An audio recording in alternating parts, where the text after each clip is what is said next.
Saločiai nedidelis, tačiau turtinga istorija saugantis miestelis Lietuvos šiaurėje, netoli Latvijos sienos, įsikūręs abipus Mušos upės. Jis, kaip manoma, savo vardą gavo nuo upėje esančių salų. Šiandien per Saločius driekiasi judri Via Baltica, tačiau vos pasukus nuo magistralės atsiveria visai kitoks pasaulis. Ramūs upės krantai, senasis tiltas, miestelio parkas ir praeitį menantis pastatai.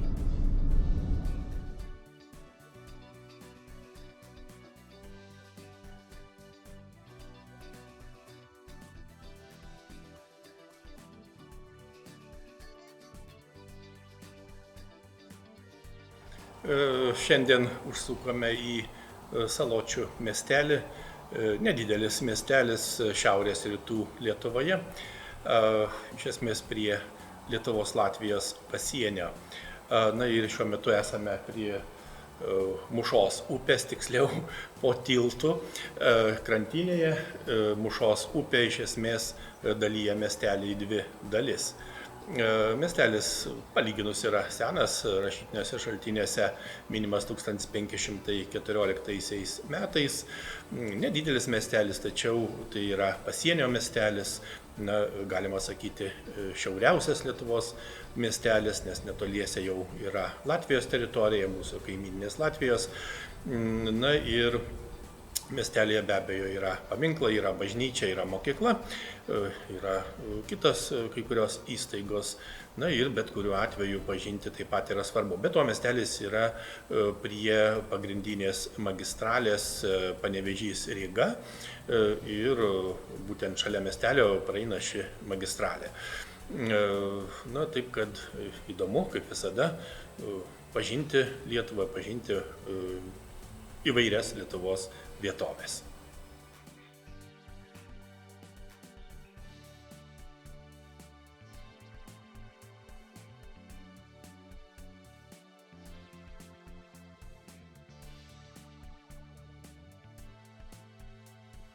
Kaip jau minėjome, Saločiai nedidelis miestelis Pasvalio rajono savivaldybės šiaurėje, maždaug už 23 km nuo Pasvalio ir netoli Lietuvos bei Latvijos sienos.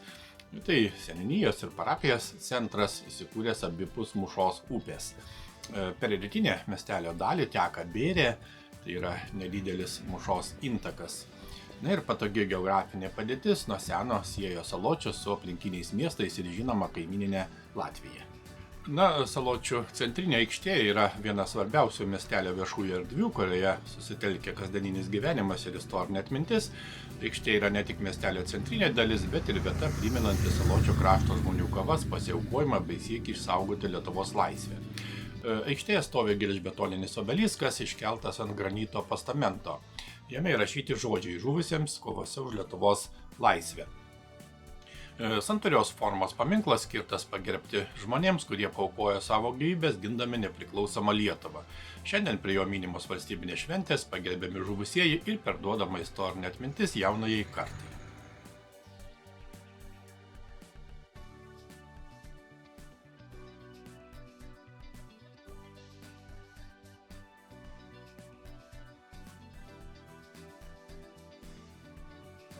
Ant kairiojo Mušos upės kranto stovinti Saločių Švento Juozapo bažnyčia iš pirmo žvilgsnio gali pasirodyti kukli, ji neturi aukštų bokšto ar puošnaus fasado, tačiau šis pastatas saugo daugiau kaip 500 mečius siekiančią parapijos istoriją ir pasakoja apie miestelio žmonių gebėjimą išsaugoti tikėjimą net sunkiausiais laikais. Saločių parapija įsteigta 1514 metais, kai Barbora Pečkaitė jai paskyrė žemės ir miško. Pirmoji bažnyčia buvo nedidelė ir medinė, 16 amžiaus antroje pusėje, reformacijos laikotarpiu. Katalikų parapijos turtus perėmė Radvilos, bažnyčia buvo nugriauta, o jos vietoje pastatyti evangelikų reformatų maldos namai. Katalikų bažnyčia Saločiuose vėl iškilo apie 1644 metus.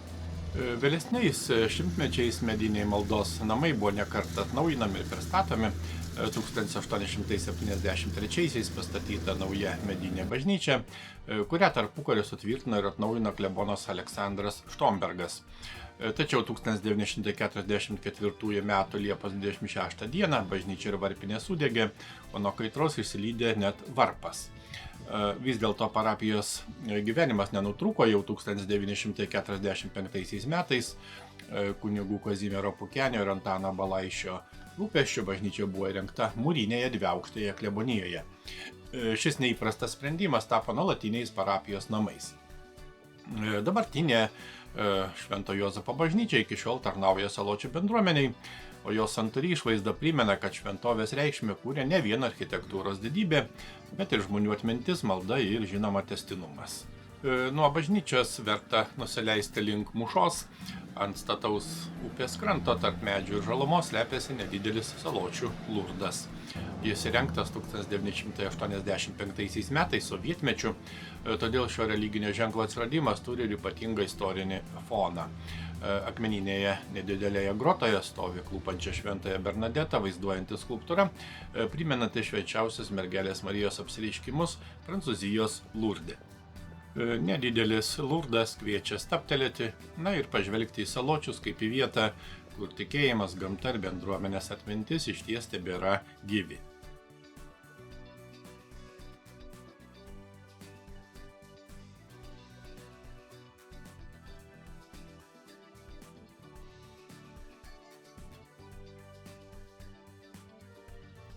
Saločių urbanistinį vaizdą formavo Mūšos upė, senieji keliai ir miestelio centre susidariusi aikštė.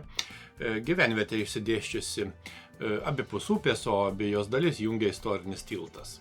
Aplink centrinę aikštę nuo seno telkėsi prekyba, amatai ir svarbiausias miestelio gyvenimas. Šiandien Saločių centras išlaiko nedideliam Šiaurės Lietuvos miesteliui būdingą mastelį. Čia vyrauja žemi pastatai, atviros erdvės ir daug žalumos. Aikštėje taip pat stovi Saločių krašto knygnešiams skirtas stogastulpis. Jis primena žmonės, kurie spaudos draudimo metais slapta gabeno ir platino lietuviškas knygas. Žinoma, šis paminklas liudija, kad kova už tautos laisvę vyko ne tik mūšio laukuose, svarbiu pasipriešinimo simboliu tapo ir lietuviškas žodis.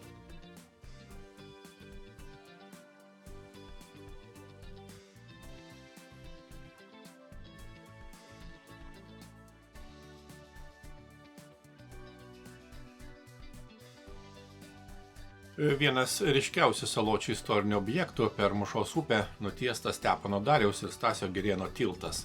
Iki jo pastatymo žmonės upę kirsdavo valtimis ir keltu vadintų paramu, kuriuo buvo galima gabenti net arklius ir vežimus. Tiltą suprojektavo inžinierius Viktoras Reklaitis, statybos prasidėjo 1929 m. gegužę ir buvo baigtos lapkričio 1 dieną. Oficialus tilto atidarymas įvyko 1930 m. pavasarį. Tilto konstrukcija ypatinga, dvi plieninės santvaros atkeliavo iš 1928 metais sugriuvusio Kauno Panemunės tilto, o trečioji buvo pagaminta naujai. 1933 metais tiltui suteiktas transatlantinių lakūnų Stepono Dariaus ir Stasio Girėno vardas.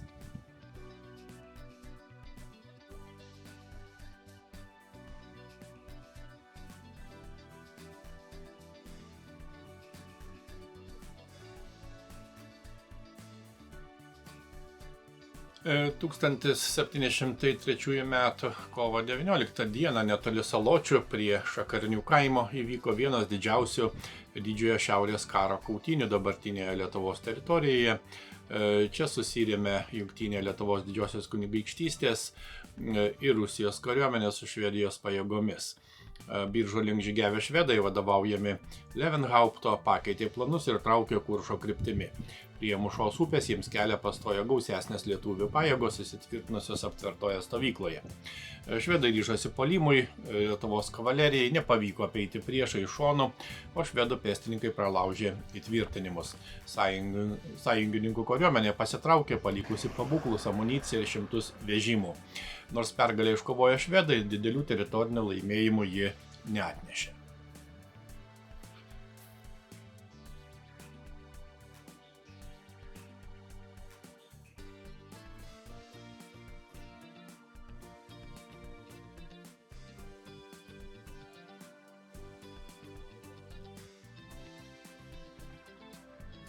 Tradiciškai matome nedidelę miestelio turgavietę, tai būdingas tokių miestelių elementas. Na, o netoliese yra ir seniūnijos administracinis pastatas. Saločių seniūnijos administracinis centras būtent ir yra Saločių miestelis. O seniūnijai priklauso ir daugybė aplinkinių kaimų bei viensėdžių.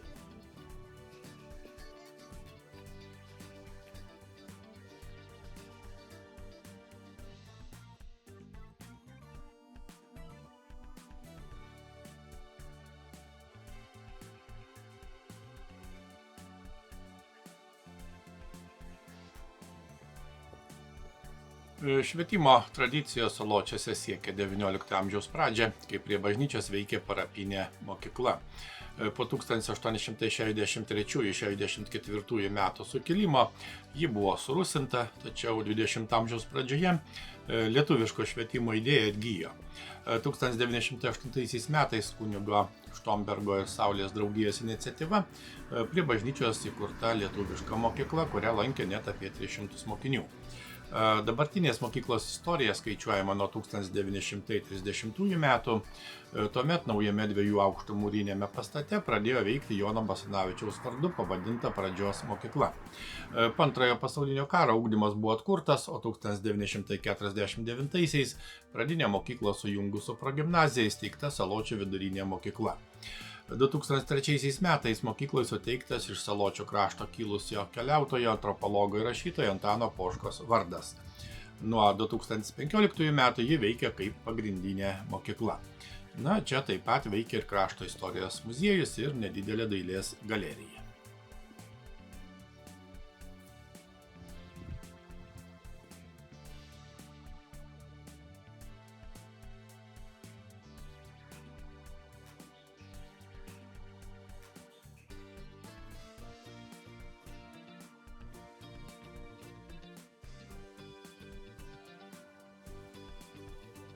Viena linksmiausių ir spalvingiausių Saločių tradicijų – kasmet Mūšos upėje rengiama savadarbių laivų regata Antaninės ant Mūšos.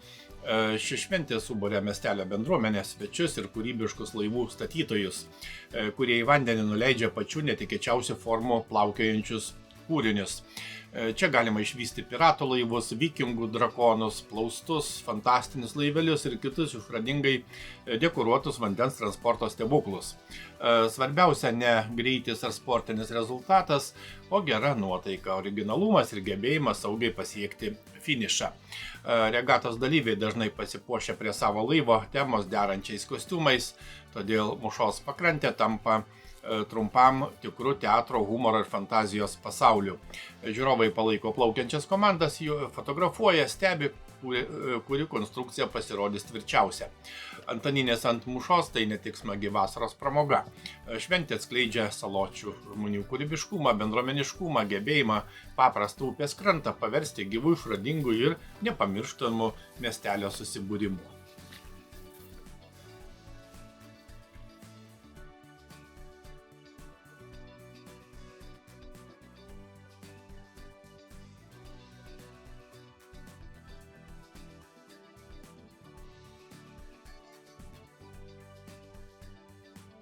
Saločių parkas nors ir nedidelis, tačiau yra žalia ir rami miestelio erdvė, kurioje nemažai miestelio istorijos momentų.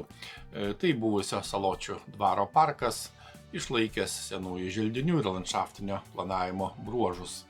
Čia auga įvairių vietinių bei atvežtinių rūšių medžių, o vienas įspūdingiausių valstybės saugoma Saločių parko vinkšna, siekianti daugiau kaip 30 metrų aukščio.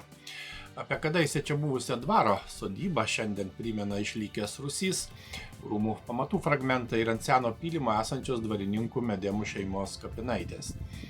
Pats dvaras istorinėse šaltinėse minimas jau nuo 16 amžiaus, tačiau jo pastatai ilgainiui sunyko, palikdami parke vos pastebimus praeities pėdsakus. Parke įamžinta ir naujesnė Saločių krašto istorija. Čia yra paminklas pasienio policininkui Mykolui Repšiui, kuris 1941 m. birželį šiame parke iškėlė Lietuvos trispalvę ir žuvo sukilimo metu. Kitas atminimo ženklas skirtas Saločių krašto išnykusiems ir nykstantiems kaimams Jis saugo gyvenviečių vardus ir primena žmonės kadaise kūrusius šio pasienio krašto gyvenimą. Na, išties Saločių parkas ne tik vieta pasivaikščioti, tai miestelio istorijos žemėlapis tam tikra prasme, kuriame išlikę dvaro pėdsakai, gamtos vertybės, na ir tam tikra bendruomenės saugoma atmintis. 2018 metais, minint Lietuvos valstybės atkūrimo šimtmetį, Saločiuose buvo pasodinta 100 jaunų ąžuolų giraitė, o Liepos 6 valstybės dieną šalia jos atidengta meninė kompozicija Saločio ąžuolynas Lietuvos valstybės atkūrimo šimtmečiui.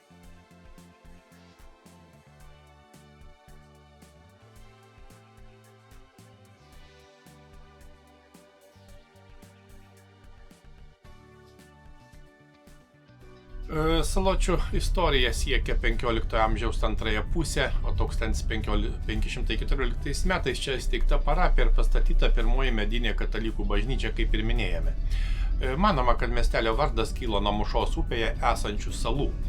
1525 metais Saločiai jau vadinti miesteliu, jiems suteikta teisė rengti turgų, o 1611 metais jie minimi kaip nedidelis miestas. Prie upės ir svarbių kelių augusi gyvenvietė tapo prekybos bei vietos gyvenimo centru. Reformacijos laikotarpiu Biržų Radvilos katalikų bažnyčia nugriovė ir jos vietoje pastatė evangelikų reformatų maldos namus. Vėliau apie 1644 metus bažnyčia buvo atstatyta. Saločiai nekartą kentėjo nuo karų ir gaisrų. 1703 metais netoli miestelio Lietuvos didžiosios kunigaikštystės kariuomenė susirėmė su švedais. Švedų laimėtos Saločių kautynės tapo vienu didesnių didžiojo šiaurės karo mūšių dabartinėje Lietuvos teritorijoje.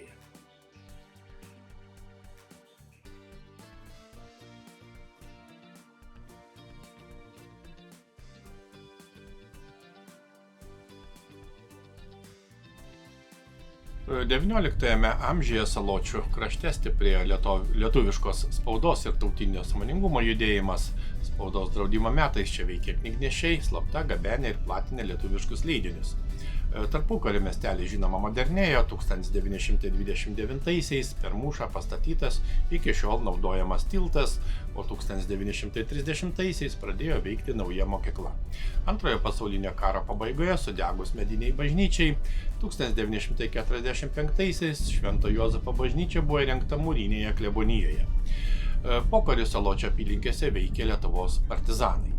Šiandien miestelio praeitį primena istorinis tiltas, paminklai laisvės kovotojams ir knygnešiams, senosios dvarvietės pėdsakai, bažnyčia bei Antano Poškos pagrindinė mokykla.